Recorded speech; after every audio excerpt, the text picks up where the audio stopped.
Hello guys, स्वागत है आपका स्टडी सर्विस में। आज हम बात करेंगे ऐसे वैकेंसी में जिसका आप जो है बहुत काफी टाइम से जो है वेट कर रहे थे, लंबे समय से, क्योंकि 2018 के बाद जो है ये वैकेंसी नहीं आई थी। काफी लंबे अरसे के बाद जो है ये वैकेंसी आपको देखने को मिली है और अक्सर पूछा जाता था स्टूडेंट्स के द्वारा कि मैम कब आएंगी कब आएंगी। तो अब जो है ये वैकेंसी आ गई है और ये वैकेंसी नॉन टीचिंग स्टाफ के लिए है और हिमाचल प्रदेश यूनिवर्सिटी के द्वारा निकाली गई है। इसमें कोई भी अप्लाई कर सकता है। जो आपकी क्वालिफिकेशंस रहेंगी वैकेंसी के अकॉर्डिंग, उसी के हिसाब से जो है आप इसको कर सकते हैं फिल अपना। ठीक है, तो चलिए इसके बारे में देख लेते हैं। ज्यादा समय जो है वेस्ट ना करते हुए जल्दी से इसे देखते हैं। ऑफिशियली नोटिफिकेशंस निकली है और ये नोटिफिकेशन जो है आपकी पिछले कल यानी कि 1/6/2020 को जो है अपलोड की गई है हिमाचल प्रदेश यूनिवर्सिटी की ऑफिशियली वेबसाइट पे। इसमें बताया गया है कि ऑनलाइन एप्लीकेशन इनवाइट की गई है एलिजिबल कैंडिडेट के लिए। जो क्वालिफिकेशंस वहां पे दे रखी होगी उसके हिसाब से जो है आप पोस्ट के लिए अप्लाई कर सकते हैं। कैटेगरी रहेगी B, C, D। ठीक है, कुछ रेगुलर पोस्ट है, कुछ कॉन्ट्रैक्ट बेस है और कुछ डेली बेसिस पोस्ट है। ठीक है, 3 टाइप की जो है आपकी पोस्ट रहेंगी। बी वाली जो है वो आपकी जो है रेगुलर रहेंगी, सी वाली आपकी कॉन्ट्रैक्ट रहेंगे, डी वाली आपकी डेली बेसिस रहेंगी। ठीक है, और ये करवाया जाएगा हिमाचल प्रदेश यूनिवर्सिटी के लिए और उन्हीं के द्वारा। ठीक है, तो उन्होंने कहा है जो भी इंटरेस्टेड कैंडिडेट हैं वो अप्लाई कर सकते हैं ऑनलाइन रिक्रूटमेंट पोर्टल पे जाकर के, यूनिवर्सिटी की ऑफिशियली वेबसाइट में जाकर के। वो रहेगी ऑफिशियली वेबसाइट है इनकी, यहाँ पे दे रखी है। ठीक है, तो वेबसाइट यहाँ पे दे रखी है, यहाँ जाकर के आप अप्लाई कर सकते हैं।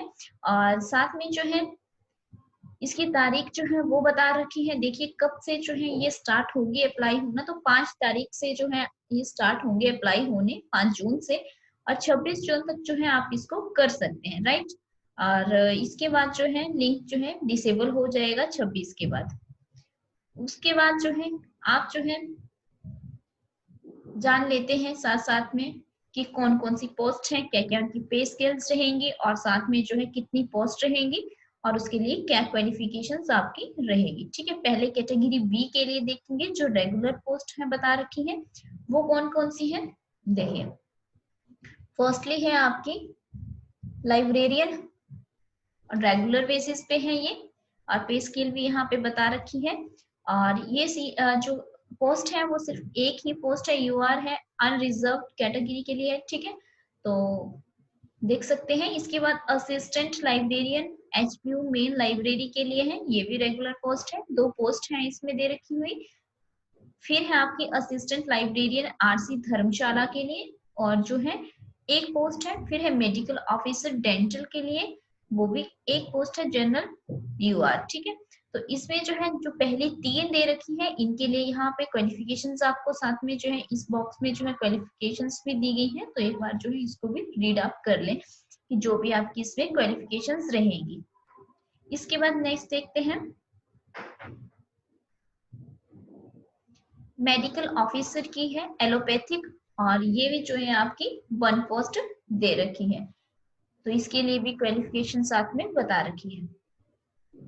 इसके बाद है नेक्स्ट आपकी असिस्टेंट आर्किटेक्ट की है, ये कॉन्ट्रैक्ट बेस पे है आपकी और इसकी पे स्केल भी यहाँ बता रखी है और ये भी एक ही पोस्ट है आपकी और इसके लिए डिग्री होनी चाहिए आर्किटेक्चर की आपकी। तो ये अपनी देख लेना इसमें, है ना, क्वालिफिकेशंस अगर कोई है तो।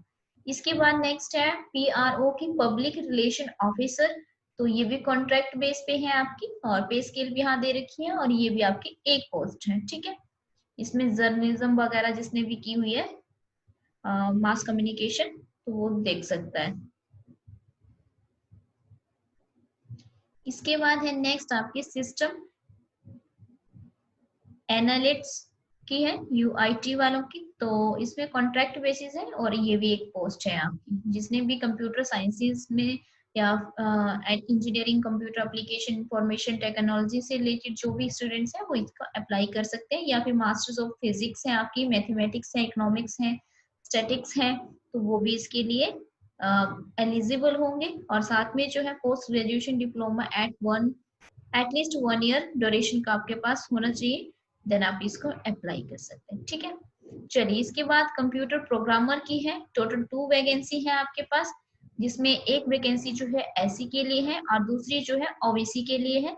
ये भी कॉन्ट्रैक्ट बेस्ड रहेगी, तो इसको जो है एमसीए, बीई, बीटेक वाले जो है कर सकते हैं अप्लाई, और भी यहाँ पे दे रखा है, तो आप उसको क्वालिफिकेशंस को एक बार रीड कर लें, राइट।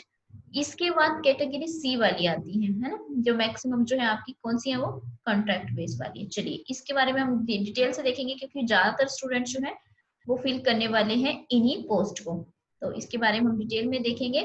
पहली है लॉ ऑफिसर की, कॉन्ट्रैक्ट बेस पे है, पे स्केल यहाँ पे बता रखी है, लगभग जो है आप मान के चलिए, अगर 10th इसको आप निकाल लेना है ना, कि पे स्केल जैसे भी निकालते हैं आप वो देख सकते हैं। इसके बाद इसमें पोस्ट है, 3 पोस्ट है आपकी।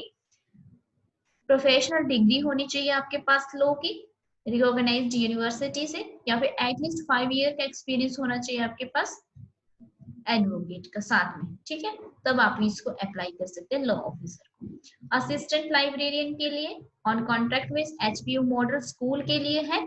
ठीक है, तो आपको पता है जैसे यूनिवर्सिटी है तो उसी के पास में जो है मॉडल स्कूल भी है, यूनिवर्सिटी के अंडर आता है जो, तो उसकी वैकेंसी भी यूनिवर्सिटी के थ्रू ही निकलती है, बहुत टाइम के बाद निकली है। जब भी आती थी पहले तो हमेशा जो है क्लर्क की आती थी, जेओए की आती थी, तो यही आती थी, लेकिन इस बार जो है यूनिवर्सिटी में बहुत सी वैकेंसीज निकाली है, तो आपके लिए जो है थोड़ा सा ज्यादा ऑप्शंस ओपन हो गए हैं। जनरल कैटेगरी के लिए है, एक ही है, यूनिवर्सिटी इंस्टीट्यूट टेक्नोलॉजी, सेकंड जो है इसमें जनरल, ये भी 1 के लिए। ठीक है, तो 2 जगहों के लिए निकाली गई है असिस्टेंट लाइब्रेरियन भी, और इसके लिए जो बता रखा है कि आपके पास जो है या तो डिप्लोमा होना चाहिए या फिर उसकी डिग्री होनी चाहिए। ठीक है, जो भी आपके लाइब्रेरियन के लिए रहता है वो आपके पास होना चाहिए। नेक्स्ट जो है बहुत इंपॉर्टेंट है, ठीक है, इसके बारे में हम बात करेंगे, क्योंकि बहुत से बच्चे जो है इसको फिल करेंगे, और इसके लिए जो है ज्यादा पोस्ट भी है, 54 पोस्ट आई हुई है, 54 बहुत ज्यादा होती है। ठीक है, क्लर्क है, क्लर्क में क्या होगा आपका, कॉन्ट्रैक्ट बेस होगा, पहली बात। दूसरी बात, पोस्ट रहेंगी इसमें टोटल 54, जनरल की है 25, बहुत ज्यादा है। ठीक है, जिसमें से जो है जनरल की भी आगे 15 जो है 25 जो है डिस्ट्रीब्यूट की गई है, यूआर के लिए 15 है, अनरिजर्व मतलब जो बिल्कुल ओपन जनरल वाले हैं। एक्स सर्विसमैन के लिए 6 है, डीएसपी के लिए जो है 3 है, पीवीडी के लिए जो है वो है 1, ईडब्ल्यूएस के लिए 8 है, एससी के लिए 11 है, इसमें भी आगे डिस्ट्रीब्यूट किया गया है एससी वाली सीट्स को भी, यूआर में 6, एक्स सर्विसमैन के लिए 4, डब्ल्यूएफएफ के लिए जो है 1, फिर एससी एसटी है, सॉरी है ना, एसटी के लिए 4 पोस्ट है, उसमें भी डिवीजन है, यूआर के लिए 2 है, एक्स सर्विसमैन के लिए 2 है, फिर ओबीसी है, इसमें भी डिवीजन है, 6 पोस्ट है टोटल ओबीसी की, और यूआर के लिए जो है ओपन कैटेगरी के लिए जो है इसमें वो है 3, और एक्स सर्विसमैन के लिए 2, अंत्योदय के लिए बीपीएल के लिए जो है वो है 1। ठीक है, तो आई होप आपको जो है ये सबसे ज्यादा इंपॉर्टेंट, ये वाली बहुत ज्यादा इंपॉर्टेंट है सभी के लिए, और इसका तो जो है क्रैश कोर्स में स्टडी सर्विस जो करवाएगा, तो आप वो भी ज्वाइन कर सकते हैं। ठीक है, इसमें क्या रहेगा आपका, आपके पास बैचलर डिग्री होनी चाहिए। ठीक है, किसी भी यूनिवर्सिटी, वैलिड यूनिवर्सिटी से जो है आपने जो है बीए की होनी चाहिए, बीएससी हो सकती है आपकी, या बीकॉम हो सकती है आपकी। ठीक है, इनकी ग्रेजुएशन डिग्री होनी चाहिए, बैचलर डिग्री आपकी कोई सी भी हो, चाहे बीबीए हो, बीसी हो, वो भी आपकी जो है किसमें आ जाती है, बैचलर डिग्री में जो भी काउंट होती है। इसके बाद है should process a minimum speed of 30 word पर minute in English type writing, और 25 वर्ड पर मिनट हिंदी टाइपिंग राइटिंग। साथ में जो है आप यहाँ पे ये नहीं दे रखा है कि आपके पास डिप्लोमा होना चाहिए। ठीक है, इट डजंट मैटर, मैटर क्या करता है यहाँ पे कि जो टाइपिंग की स्पीड है आपकी वो 30 जो है पर मिनट इंग्लिश टाइपिंग की होनी चाहिए, और 25 वर्ड जो है वो आपकी हिंदी टाइपिंग की होनी चाहिए। मतलब इसमें जो है इन्होंने बोथ की ही बात कर रखी है ना। ठीक है, और दे रखा है, अब दोनों में से कोई सी भी आपकी हो सकती है। ठीक है, दोनों की बात नहीं की है, एक होगी, तो दोनों में से जो भी आपकी, अगर इंग्लिश की अगर आपकी 30 है तब भी आप फिल कर सकते हैं, अगर हिंदी की है आपकी 25 तब भी आप फिल कर सकते हैं, राइट। तो ये बहुत इंपॉर्टेंट था। इसके बाद एक और इम्पोर्टेंट आने वाला है आपका, वह जूनियर ऑफिसर असिस्टेंट आईटी से रिलेटेड, ये 37 पोस्ट है।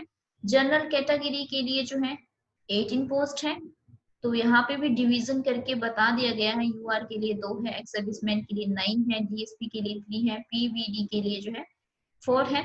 इस तरह से की गई है। इसकी क्वालिफिकेशंस देख लेते हैं। शुड हैव पास्ड +2 आपके पास होनी चाहिए। Examination for a recognised board, school of education या यूनिवर्सिटी, आपने कहीं से भी जो है वैलिड जो है आपने की होनी चाहिए +2। साथ में जो है और देख लेते हैं कि इसकी, क्योंकि आईटी से रिलेटेड है तो कहीं ना कहीं इसके लिए साथ में जो है और भी दे रखा होगा।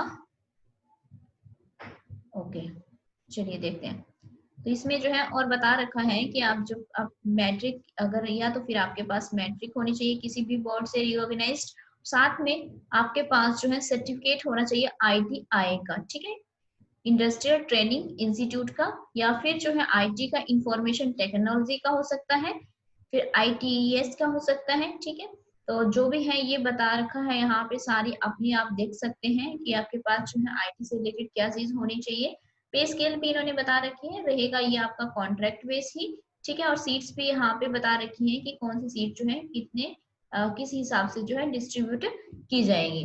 इसके बाद है कि साथ में और क्या होना चाहिए आईटी के अलावा आपके पास, तो वो होना चाहिए कंप्यूटर टाइपिंग स्पीड होनी चाहिए आपकी 30 वर्ड पर minute in English and 25 word in Hindi, ठीक है।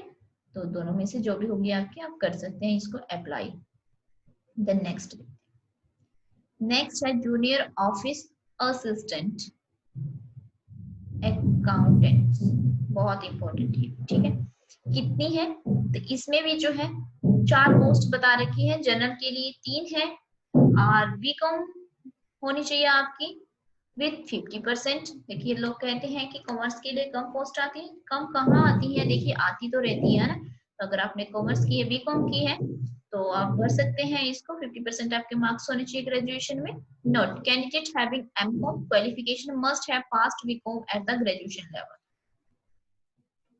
हो सकता है आप एमकॉम कर रहे हो लेकिन आपके पास जो है बीकॉम में आप जो है ग्रेजुएशन लेवल आपका होना ही चाहिए। ऐसा नहीं कि आपने बीबीए किया और उस या बीसीए किया उसके बाद आप एमकॉम कर रहे हैं, ठीक है। तो वो आपका काउंट नहीं होगा, चाहे आप एमकॉम कर रहे हैं या नहीं कर रहे हैं, इट डजंट मैटर। मैटर करता है आपका बीकॉम करना। ग्रेजुएशन में आपके पास बीकॉम होनी चाहिए, मतलब आपने जो है ग्रेजुएशन में जो है कॉमर्स पढ़ी होनी चाहिए। इसके बाद जो है training and professionally in use of accounting software like tally, आपके पास जो है आपको जरूरी है कि आपके पास जो है टैली वगैरह की नॉलेज भी होनी चाहिए, आपने इसको सीखा हुआ होना चाहिए, ठीक है। नेक्स्ट है लैंग्वेज टीचर, बहुत इंपॉर्टेंट, एक ही पोस्ट है, ये है एचपीयू मॉडल स्कूल के अंडर आपके। आप इसकी भी यहाँ पे दे रखी है, लैंग्वेज टीचर चाहिए उनको। और कौन सा लैंग्वेज टीचर चाहिए वो देख लेते हैं। वन ईयर, देखिए बीए होनी चाहिए आपकी with Hindi as an elective subject, मतलब अगर आपने ग्रेजुएशन जब की थी तो हिंदी जो है वो आपका इलेक्टिव सब्जेक्ट होना चाहिए। And 2 year diploma in elementary education, कि आपने 2 ईयर का एलिमेंट्री एजुकेशन का डिप्लोमा किया होना चाहिए, ठीक है। मतलब या तो आपके पास हो सकती है बीएड, हो सकती है, सॉरी एलिमेंट्री जो है वो बीएड नहीं आएगी, वो आपकी जेवीटी आएगी या फिर आपकी डीएलएड आएगी, ठीक है। एलिमेंट्री यानी कि आपका प्राइमरी लेवल का जो है कोर्स होना चाहिए। अच्छा, बीएड भी हो सकती है वैसे, लेकिन देखते हैं कि क्या कह रहे हैं ये। देखिए सेकंड, या तो आपका ये एलिमेंट्री वाला होना चाहिए। सेकंड में बता रखा है आपने बीए की होनी चाहिए एटलीस्ट 50% मार्क्स में, और हिंदी जो है वो आपका इलेक्टिव सब्जेक्ट होना चाहिए, और 1 ईयर की आपकी या तो फिर बीएड होनी चाहिए, ठीक है। तो इस तरह से भी अगर आपकी 1 ईयर की बीएड है और अगर आपने ग्रेजुएशन में जो है आपने इलेक्टिव सब्जेक्ट हिंदी ले रखा था तब भी आप इसको अप्लाई कर सकते हैं। नेक्स्ट देखते हैं। नेक्स्ट और बता रखा है इसमें इसी एलटी में ही कि बीए जो है आपकी 50% के साथ, अच्छा चलो ये तो बता दिया मैंने, है। नेक्स्ट है BA with at least 45% marks, Hindi as an elective subject होना चाहिए, और 1 ईयर की जो है आपकी बैचलर इन एजुकेशन यानी कि बीएड होनी चाहिए आपकी, ठीक है। तो भी आप जो है इसको कर सकते हैं, इसके रिगार्डिंग जो है फॉर्म फिल कर सकते हैं, या फिर आपका BA with at least 50% marks, Hindi as an elective subject, तब भी आप कर सकते हैं। सिंपल अगर आपने बीए की है और इलेक्टिव सब्जेक्ट जो है आपका ये रहा है हिंदी रहा है, और 1 ईयर का आपने जो है स्पेशल एजुकेशन देखो एक होती है बीएड और एक होती है स्पेशल बीएड भी होती है, ठीक है, स्पेशल एजुकेशन के लिए, अगर वो भी किया है तब भी आपका चलेगा। इसके अलावा एक और इम्पोर्टेंट क्या आपने प्रभाकर कर रखी है, प्रभाकर भी हुआ करती थी पहले, आई थिंक अब तो नहीं होती है, लेकिन पहले जो है प्रभाकर भी हुआ करती थी। अगर आपने प्रभाकर कर रखा है, ऑनर्स इन हिंदी ले रखा है, ठीक है, विथ 50%, और बीए जो है आपने examination English and 1 additional subject ले रखा है, 50% मार्क्स अगर आपके हैं उसमें, और 1 ईयर का आपने बीएड कर रखा है साथ में, तो भी आप जो है एलटी के लिए अप्लाई कर सकते हैं। इसके बाद है एमए हिंदी अगर की है आपने, एटलीस्ट 50% मार्क्स, और 1 ईयर जो है आपकी बीएड है, तब भी आप जो है इसको अप्लाई कर सकते हैं, ठीक है, क्योंकि बीएड होना इसमें जरूरी है, क्योंकि स्कूल की टीचिंग है, स्कूल के लिए जो है बीएड होना लाजमी है। इसके बाद साथ में और क्या होना चाहिए आपके पास, टेट होना चाहिए, है ना, एंड टेट जरूरी है, और बाकी तो आप देख लेना इसमें, है ना, अपने कैटेगरी के हिसाब से उन्होंने छूट भी दे रखी है कुछ कुछ चीजों की, तो आप देख लेना एक बार। चलिए नेक्स्ट देखते हैं, data entry operator, important. Data entry operator जो है कॉन्ट्रैक्ट बेस है और 3 पोस्ट है, और शुड है पास 12th, आपकी 12th जो है पास होनी चाहिए किसी भी स्कूल या किसी भी यूनिवर्सिटी से जहां भी आप पढ़ रहे हैं, और डिप्लोमा ऑफ एटलीस्ट 6 मंथ, आपके पास कंप्यूटर का डिप्लोमा होना चाहिए, एटलीस्ट 6 मंथ का होना चाहिए, ठीक है, रिकॉग्नाइज्ड होना चाहिए एचपी या सेंट्रल गवर्नमेंट से, ठीक है, तो वो आपका चल पड़ेगा।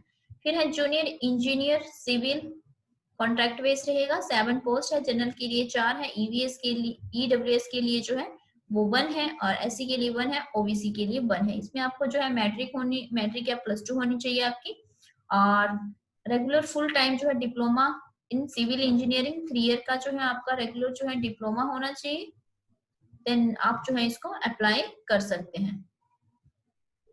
चलिए जल्दी से बाकी पोस्ट भी देख लेते हैं क्योंकि बहुत सारी हैं। फिर जूनियर इंजीनियरिंग इलेक्ट्रिकल है, तो 3 पोस्ट है इसकी, तो आप जो है देख सकते हैं क्वालिफिकेशन इसकी। इसके बाद कंडक्टर है, ठीक है, तो ये एचपीयू के लिए ही है, तो ये है टोटल पोस्ट 2 है, इसमें एक जो है एससी के लिए, एक ओबीसी के लिए, 12th होनी चाहिए आपकी, और आपके पास जो है वैलिड कंडक्टर का लाइसेंस होना चाहिए, ठीक है, तो आप इसको अप्लाई कर सकते हैं। फिर है जेवीटी की, ये भी इंपॉर्टेंट है, कॉन्ट्रैक्ट बेसिस है आपका, एचपीयू मॉडल स्कूल के लिए है, टोटल पोस्ट 2 है, जनरल कैटेगरी के लिए 1 है, और एक्स सर्विसमैन यूआर के लिए जो है वो भी 1 है, 12th होनी चाहिए 50% में, और साथ में जो है 2 ईयर का जूनियर बेसिक यानी कि जेवीटी जो है आपके पास होनी चाहिए, देन या फिर डीएलएड होनी चाहिए, तो आप जो है इसको अप्लाई कर सकते हैं। और अच्छा है इसमें अगर आप करते हैं तो। चलिए, तो इस तरह से ये सारी पोस्ट थी आपने देख ली। इसके बाद ड्राइवर की है, एक पोस्ट है ड्राइवर की, कॉन्ट्रैक्ट बेस पे है, तो इसमें भी बता रखा है कि आपके पास 10th इसमें बता रखी है, साथ में ये बता रखा है कि ड्राइविंग लाइसेंस आपका होना चाहिए, ठीक है, और हैवी ट्रांसपोर्ट का या व्हीकल का जो है मिनिमम 3 ईयर का आपका जो है ड्राइविंग एक्सपीरियंस होना चाहिए, देन आप इसको अप्लाई कर सकते हैं। फिर है आपका ड्राइवर एलबी, तो 5 पोस्ट है इसमें, इसमें मैट्रिक बता रखी है, और साथ में जो है ड्राइविंग लाइसेंस आपके पास होना चाहिए किसी हैवी व्हीकल का, ठीक है। फिर नर्स बता रखी है, फिर पियोन की है, तो ये भी इम्पोर्टेंट है आपके लिए, क्योंकि बहुत से लोग जो है इसको फील करते ही करते हैं। पिछली बार भी जब हुआ था तब बहुत से लोगों ने इसको फील किया था। देखिए ये डेली बेसिस रहती है, लेकिन पहली बात, ठीक है, ये डेली बेसिस रहती है, और 92 पोस्ट है इसमें, 92 पोस्ट, जनरल के लिए 41, ईडब्ल्यूएस के लिए 10 पोस्ट, एससी के लिए 20, एसटी के लिए 5, ओबीसी के लिए 16, should have passed matric examination, ठीक है, आपने जो है 10th की होनी चाहिए इसके लिए, देन आप अप्लाई कर सकते हैं। इसके बाद जो है आपका इसमें टेस्ट रहता है, और फिर उसके बाद जो है जो भी रहता है वो बता दी जाता है, ठीक है। चौकीदार के लिए है तो 28 है, चौकीदार के लिए, मेल के लिए है 7 है, और बेलदार के लिए है 2 है, मेस हेल्पर के लिए 6 है, इनके लिए सभी के लिए जो है, अच्छा, जो मेस हेल्पर हैं और बेलदार हैं और स्वीयरमैन हैं, इन सब के लिए जो है क्वालिफिकेशन मिडिल स्टैंडर्ड बता रखी है, ठीक है। तो ये भी आप अप्लाई कर सकते हैं, मिडिल स्टैंडर्ड वाले भी इसको। तो इस तरह से जो है सारी इसमें बता रखा है कि क्या क्या जो है कैसे कैसे रहेगा, ठीक है। सारा सिस्टम बता रखा है। एज बता देती हूँ, 18 से लेकर के 45 तक जो है एज वाले ही सभी इसको फिल कर सकते हैं, सभी एग्जाम को। इसके बाद यहाँ पे बता रखी है फी। थोड़ी फी जो है कुछ ज्यादा हाई है इनकी इस बार। पहले ऐसा कुछ देखने को नहीं मिला कि इतनी ज्यादा फी दे रखी हो। फर्स्ट टाइम ही इतनी फी देखी है मैंने। चलिए, जनरल कैटेगरी के लिए इंक्लूडिंग जनरल में कौन कौन आएगा, तो फिजिकल डिसेबल्ड, कौन कौन सी फिजिकल डिसेबिलिटी कौन कौन सी आएगी वो यहाँ पे दे रखी है, ठीक है। और सबके लिए जो है देखिए, कैटेगरी बी में अगर आप फॉर्म भरते हैं तो 2000 फी दे रखी है, और कैटेगरी सी और डी के लिए 1200 दे रखी है। ठीक ठाक फी दे रखी है इस बार तो। अच्छा, सेकंड है कैटेगरी एससी, एचपी एसटी होने चाहिए, एचपी ओबीसी है, अगर एचपी ईडब्ल्यूएस है, या फिर एचपी बीपीएल है आप, और एचपी जनरल बीपीएल है, फिर एससी बीपीएल है, एसटी बीपीएल है, ओबीसी बीपीएल है, ठीक है। इंक्लूडिंग यहाँ पे जो भी दे रखा है। बी कैटेगरी के लिए फॉर्म फिल करते हैं 1000 रुपए हैं, और कैटेगरी सी डी के लिए करते हैं तो 600 रुपए है, ठीक है। इधर बता देती हूँ कि जो भी अगर कोई अदर स्टेट वाला भी फिल करता है तो वो आप जनरल कैटेगरी में ही इंक्लूड होंगे, और आपकी फीस जो है 2000 बी कैटेगरी के लिए होगी, और सी डी के लिए 1200 रुपया होगी, ठीक है। इसके बाद एक्स सर्विसमैन के लिए है, तो उसमें बता रखा है कि कौन से एक्स सर्विसमैन, तो उनके लिए जो है कोई फीस नहीं है,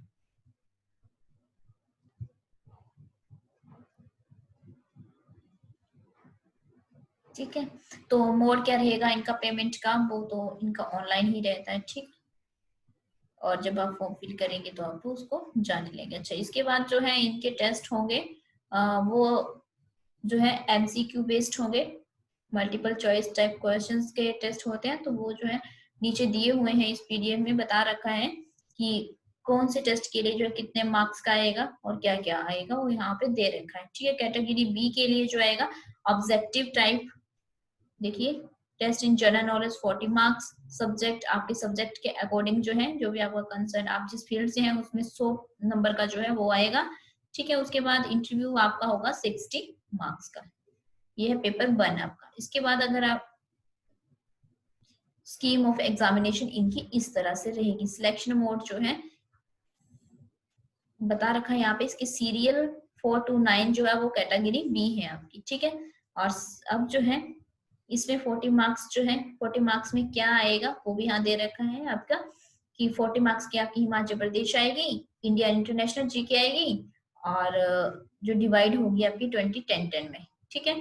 उसके बाद सब्जेक्ट एप्टीट्यूड टेस्ट आपका होगा, वो होगा आपके सब्जेक्ट के अकॉर्डिंग 100 मार्क्स का। पर्सनल इंटरव्यू जो है वो है 60 मार्क्स का, तब आपके मिला करके 200 नंबर हो जाएंगे, ठीक है। लास्ट में 2.5 घंटे का आपका जो है ये टेस्ट होगा। इसके बाद सी कैटेगरी के लिए बता रखा है कि एग्जाम में क्या होगा, तो रिटन ऑब्जेक्टिव टाइप होंगे, 85 मार्क्स का आपका जो है, जो भी क्लर्क वगैरह के जितने भी आपने देखे अभी, जेओए हो गया, आईटी वाले हो गए, उनके लिए 85 मार्क्स का आएगा। और टाइपिंग स्किल टेस्ट जो है वो अलग से होगा, वो क्वालिफाई करना है, उसके कोई मार्क्स नहीं होंगे, ठीक है। और ये जो 85 डिवीजन की गई है किस तरह से रहेगा, तो जनरल इंग्लिश 20 मार्क्स की होगी, जनरल हिंदी 20 मार्क्स की होगी, general knowledge including Himachal Pradesh आपका current affair, everyday science and social science जो है वो कितनी होगी, 25 मार्क्स की होगी, ठीक है। लॉजिकल यानी कि आपकी रीजनिंग, मैथ से रिलेटेड थोड़े बहुत जितने भी क्वेश्चंस आते हैं, या आपके कंप्यूटर से रिलेटेड होंगे जो भी क्वेश्चन आएंगे वो 20 मार्क्स के आएंगे। इस तरह से मिला करके आपके 85 मार्क्स बन जाएंगे। मतलब ज्यादातर आपको इसमें फोकस करना है हिंदी और इंग्लिश में। तो ये वाला कोर्स तो जो है स्टडी सर्विस के द्वारा करवाया जाएगा, तो आप उसको ज्वाइन कर सकते हैं।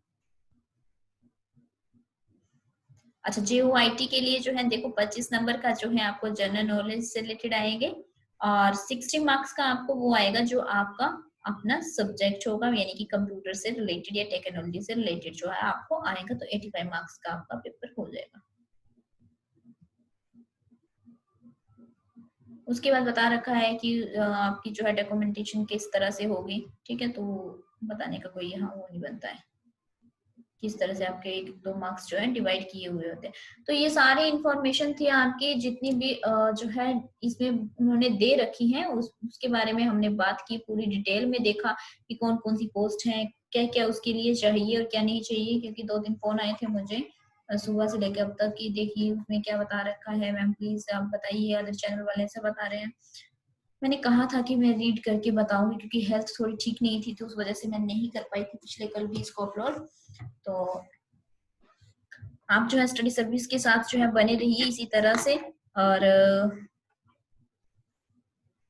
जिसने सब्सक्राइब नहीं किया है, फर्स्ट टाइम विजिट किया है, वो भी सब्सक्राइब कर सकते हैं। स्टडी सर्विस जो ऑनलाइन कोचिंग भी प्रोवाइड करवाती है, ऑनलाइन कोचिंग के लिए जो है आपको डिस्क्रिप्शन में नंबर दिया होता है, वहां से आप जो है कंफर्म कर सकते हैं, जान सकते हैं। बहुत ही कम कॉस्ट में जो है आपके ये सारे कोर्सेज रहते हैं, तो आप जो है ज्वाइन कर सकते हैं। Okay, thank you so much guys, मिलेंगे नेक्स्ट वीडियो।